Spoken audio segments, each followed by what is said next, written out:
Assalamualaikum warahmatullahi wabarakatuh kepada dosen pengampu Ibu Devi Sekar Ayuningrum, MPSI Psikolog. Kami dari kelompok 3 BK Inklusi akan mempresentasikan materi tentang model pelayanan pendidikan inklusi yang beranggotakan ada Firman Nurrahman dengan NIM 2101081, ada saya sendiri Hasya Inggriani Azahra 2101090, dan ada Putri Syarsaina Azahra 2101077. Berikut materi pertama tentang definisi pendidikan inklusi yang akan disampaikan oleh Firman Nurrahman. Kepadanya saya persilahkan.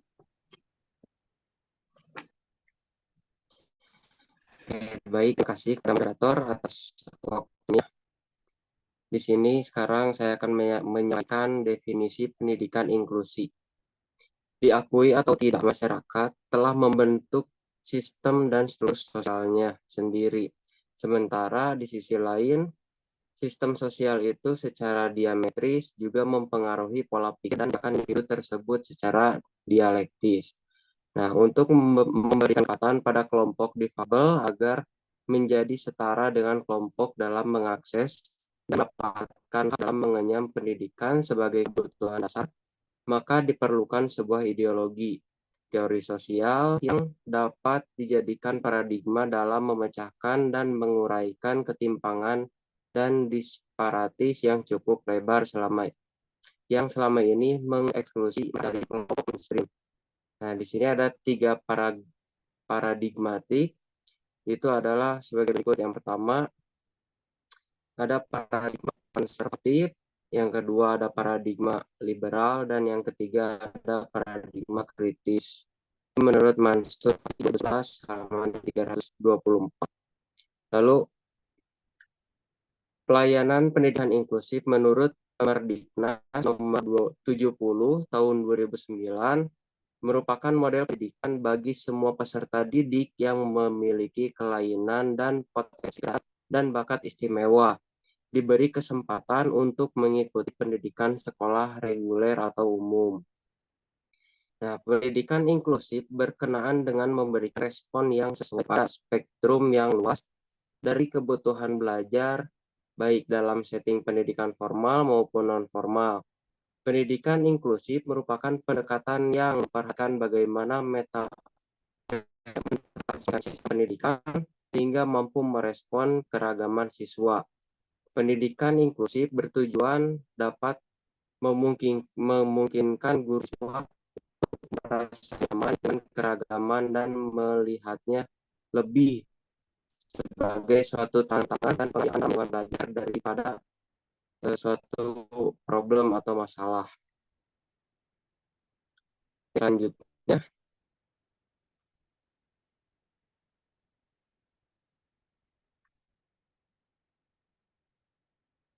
nah, untuk selanjutnya di sini ada manfaat pendidikan inklusi. Pelayanan pendidikan inklusi untuk memastikan bahwa anak-anak dengan dan tanpa mengalami hambatan dapat hidup dan tumbuh bersama. Semua anak, keluarga, dan masyarakat mendukung penyelenggaraan pendidikan inklusif. Praktik inklusif anak lebih menerima dan memahami perbedaan di antara mereka sendiri. Anak-anak mulai menyadari dan menerima bahwa beberapa orang harus menggunakan kursi roda, beberapa orang harus menggunakan alat bantu dengar, dan beberapa anak lainnya juga menggunakan tangan dan kaki mereka dengan cara yang berbeda. Ada beberapa manfaat dari pendidikan inklusi, diantaranya slide.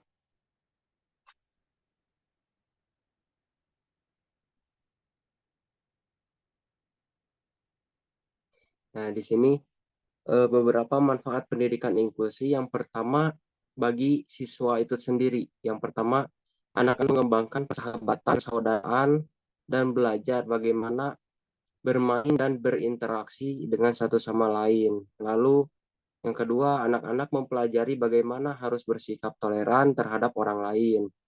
Selanjutnya, Anak-anak mengembangkan citra yang lebih positif dan diri mereka sendiri dan mempunyai sikap yang sehat tentang keunikan yang ada pada diri orang lain. Selanjutnya, melatih dan membiasakan untuk menghargai dan merangkul perbedaan dengan menghilangkannya budaya labeling atau memberi cap negatif pada orang lain. Nah, selanjutnya, anak-anak mempelajari dari orang-orang yang berhasil, meskipun mereka memiliki tantangan dan hambatan. Lalu yang kedua, manfaat bagi guru, itu guru berkembang secara profesional dengan mengembangkan keterampilan baru dan memperluas perspektif mereka tentang perkembangan anak. Yang kedua, guru memiliki kesempatan untuk mempelajari dan mengembangkan kemitraan dengan masyarakat lainnya, sumber daya, dan lembaga. Lalu guru belajar untuk berkomunikasi dengan lebih efektif dan bekerja sebagai tim. Nah, lalu guru juga akan membangun hubungan yang kuat dengan orang tua siswa dan berusaha meningkatkan kredibilitas mereka sebagai seorang profesional yang berkualitas. Guru senantiasa mengembangkan kreativitas dalam pembelajaran di kelas maupun di luar kelas. Dan yang terakhir, guru tertantang untuk terus belajar melalui perbedaan yang dihadapi di kelasnya. Nah, yang ketiga, manfaat bagi orang tua itu menjadi lebih mengetahui sistem belajar di sekolah, meningkatkan kepercayaan terhadap guru dan sekolah, lalu memperkuat tanggung jawab pendidikan dan anak sekolah di rumah. Selanjutnya, mengetahui mengikuti perkembangan belajar anak. Nah, semakin terbuka dan ramah bekerja sama dengan guru. Lalu, mempermudah mengajak anak belajar di sekolah atau di luar rumah. Nah, yang terakhir, semua keluarga harus bekerja untuk mempelajari lebih lanjut tentang perkembangan anaknya. Nah, bagi masyarakat, itu ada mengontrol terlaksananya sekolah penyelenggaraan penyelidikan inklusif di lingkungannya. Sebuah komunitas akan menjadi lebih mudah menerima dan mendukung semua orang. Masyarakat yang lebih beragam membuat lebih kreatif dan lebih terbuka terhadap sebagai kemungkinan dan kesempatan. Lalu selanjutnya, pendidikan inklusif membantu anak berkebutuhan khusus untuk menjadi lebih siap dan bertanggung jawab dan hak-hak kehidupan masyarakat. Nah, manfaat selanjutnya, meningkatkan tanggung jawab terhadap pendidikan anak di sekolah dan di masyarakat. Dan yang terakhir, ikut menjadi sumber dan semakin terbuka dan ramah bermitra dengan sekolah inklusif tersebut.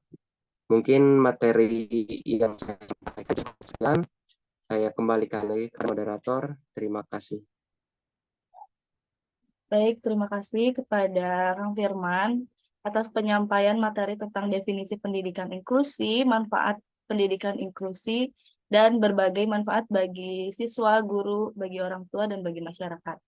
Nah, yang selanjutnya akan dijelaskan atau dipaparkan oleh Teh Putri tentang model layanan pendidikan inklusi. Kepadanya, saya persilahkan. Terima kasih kepada Teh Hasya selaku moderator ya. Di sini saya akan memaparkan tentang model layanan pendidikan inklusi. Sebelumnya kita sedikit membahas definisi model ya. Di sini model adalah cetak biru atau acuan seseorang dalam menciptakan sesuatu yang diharapkan dapat terwujud di masa yang akan datang.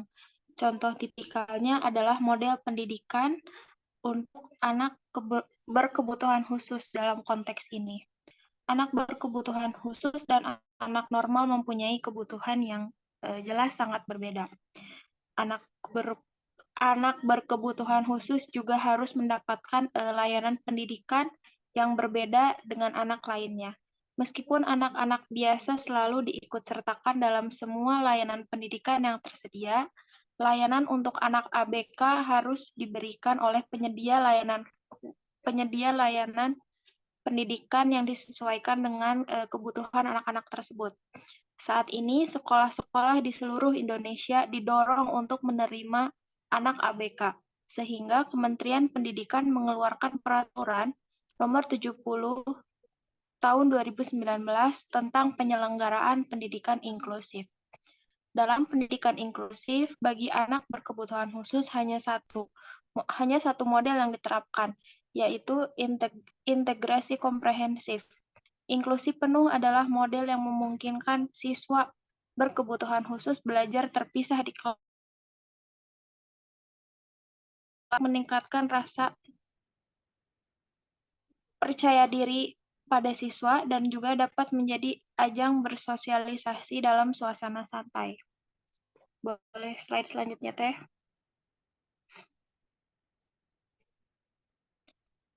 Di sini ada model pendidikan inklusi. Menurut Agustiawati dan Solisya tahun 2009, ada 6 model pendidikan inklusi. Yang satu ada kelas reguler atau inklusi penuh, yaitu anak ABK belajar bersama dengan anak non-berkebutuhan sepanjang hari di kelas reguler dengan menggunakan kurikulum yang sama. Yang kedua, ada kelas reguler dan klaster. Anak ABK belajar bersama anak non-berkebutuhan di kelas reguler dalam kelompok khusus. Yang ketiga, ada kelas reguler klaster dan pull out. Dengan pull out, anak berkebutuhan khusus belajar bersama anak non-berkebutuhan khusus di kelas reguler, namun dalam waktu tertentu akan ditarik dari kelas reguler ke ruangan lain untuk belajar bersama dengan guru pembimbing khusus. Yang keempat, ada kelas reguler dengan klaster dan pull out atau kelas khusus. Di sini anak berkebutuhan khusus belajar bersama anak non berkebutuhan khusus di kelas reguler dalam kelompok yang khusus juga. Dalam waktu-waktu tertentu ditarik dari kelas reguler ke ruangan lain untuk belajar dengan guru pembimbing yang khusus juga. Kelas yang ini agak mirip-mirip ya sama kelas sebelumnya yang pull out. Sama-sama akan belajar bersama anak-anak yang non berkebutuhan, lalu akan ditarik ke ruangan yang berbeda sesuai dengan kebutuhannya. Lalu ada kelas khusus dengan berbagai pengintegrasian. Anak berkebutuhan khusus belajar dalam kelas khusus pada sekolah reguler. Namun dalam bidang-bidang tertentu dapat belajar bersama anak non berkebutuhan khusus di kelas reguler lainnya. Yang terakhir ada kelas khusus penuh. Anak berkebutuhan khusus belajar di dalam kelas khusus pada sekolah reguler. Mungkin segitu saja dari pemaparan materi dari saya. Saya kembalikan kepada Teh Hasya selaku moderator. Baik, terima kasih kepada Teh Putri yang telah memaparkan tentang model layanan pendidikan inklusi dan model pendidikan inklusi beserta kelas-kelasnya. Mungkin dilanjut yang selanjutnya ada model kurikulum pendidikan inklusi. Nah, di sini ada 3, yaitu ada model kurikulum reguler, model kurikulum reguler modifikasi, dan model kurikulum program pembelajaran individual. Jadi, model kurikulum reguler yang pertama itu kurikulum yang mengikutsertakan peserta didik berkebutuhan khusus untuk mengikuti kurikulum reguler sama seperti kawan-kawan lainnya di dalam kelas yang sama. Jadi, anak-anak yang berkebutuhan khusus itu disatukan dengan anak-anak yang non berkebutuhan khusus.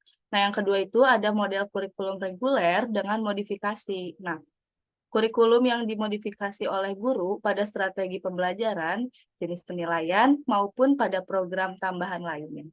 Dengan tetap mengacu pada kebutuhan peserta didik berkebutuhan khusus di dalam model ini, bisa terdapat siswa berkebutuhan khusus yang memiliki program pembelajaran individual atau PPI.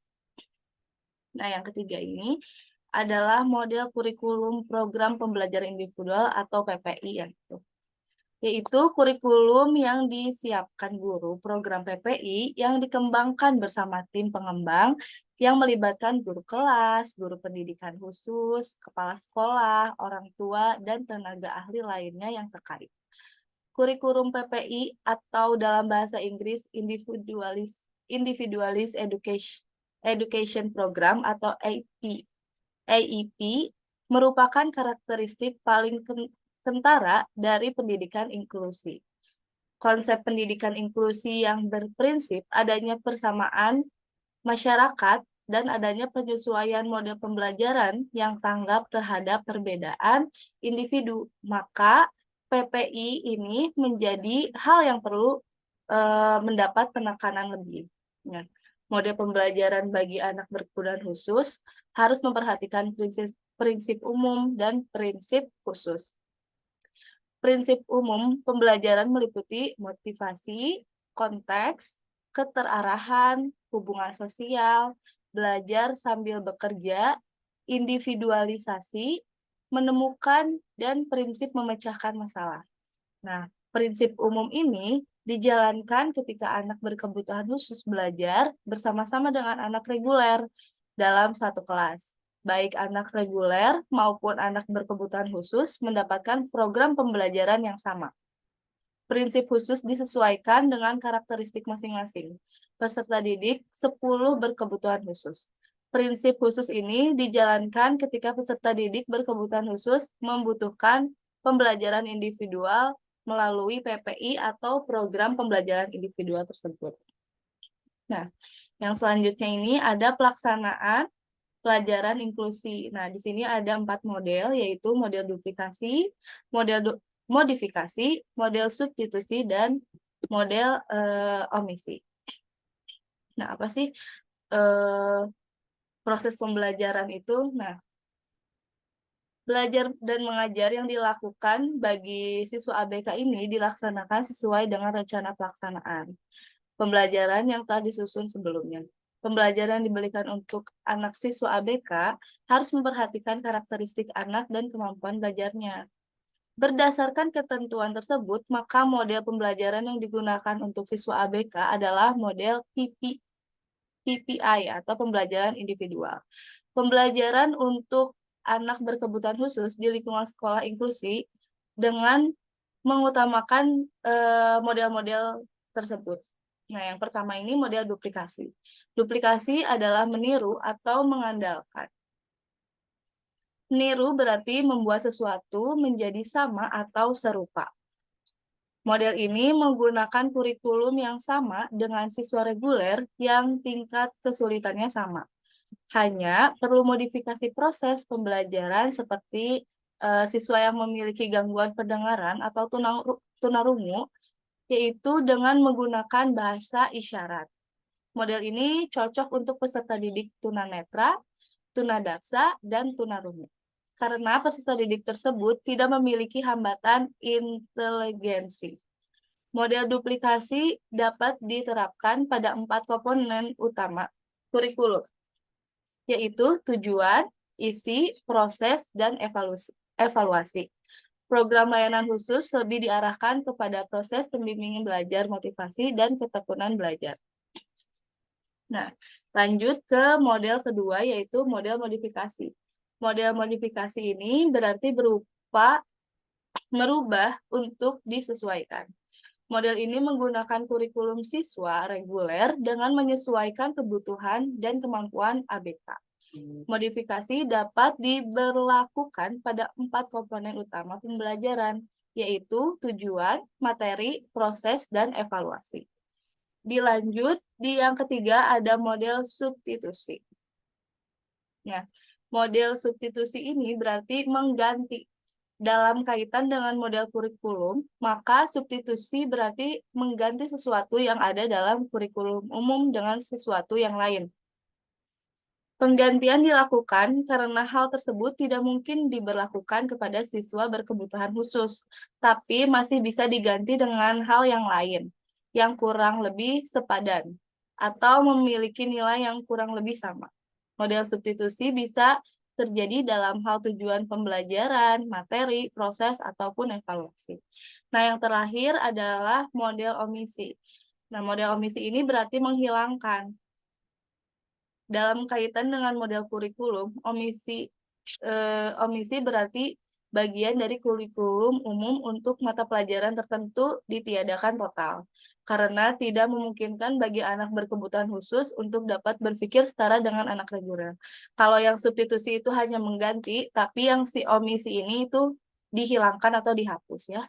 Dengan kata lain, omisi berarti sesuatu yang ada dalam kurikulum umum tidak disampaikan atau diberikan kepada ABK karena sifatnya terlalu sulit atau tidak sesuai dengan kondisi anak ABK tersebut. Berdasarkan dari kondisi anak berkebutuhan khusus di sekolah tersebut, pendekatan yang sering digunakan guru ialah pendekatan modifikasi, substitusi, dan omisi. Mungkin cukup sekian yang dapat kami sampaikan. Kita lanjut di kesimpulannya, yaitu kebutuhan akan pendidikan adalah hak milik semua orang, tidak terkecuali bagi anak berkebutuhan khusus atau ABK. Keterbatasan yang dialami menjadi ABK memerlukan layanan pendidikan yang tepat, sesuai dengan kebutuhan dan karakteristik anak. Walaupun penyelenggaraan pendidikan inklusi di Indonesia sampai saat ini masih mengundang kontroversi, namun praktek sekolah inklusi memiliki berbagai sisi positif, mulai dari siswa belajar untuk sensitif, memahami, menghargai, dan menumbuhkan rasa nyaman terhadap perbedaan individual. Pada dasarnya, pendidikan inklusi bertujuan untuk menyamaratakan hak antara anak reguler dan anak ABK. Namun, pada kenyataan lingkungannya, sekolah yang aksesibel maupun fasilitas lain yang sesuai dengan kondisi dan kebutuhan anak ABK. Sehingga beberapa bagian dan proses belajar mengajar di sekolah tidak seluruhnya dapat dilakukan oleh anak ABK. Pendidikan inklusi sebagai suatu kecenderungan baru dalam sistem pendidikan hadir sebagai konsekuensi logis dari adanya demokrasi pendidikan dan tegaknya hak asasi manusia di seluruh dunia. Pendidikan inklusi semakin menjadi penting bagi agenda reformasi pendidikan setelah Education for All Declaration. Mungkin cukup sekian dari kelompok kami. Terima kasih untuk teman-teman telah memaparkan materi dengan baik, dengan cukup baik. Mungkin cukup sekian. Wassalamualaikum warahmatullahi wabarakatuh. Sudah. Waalaikumsalam.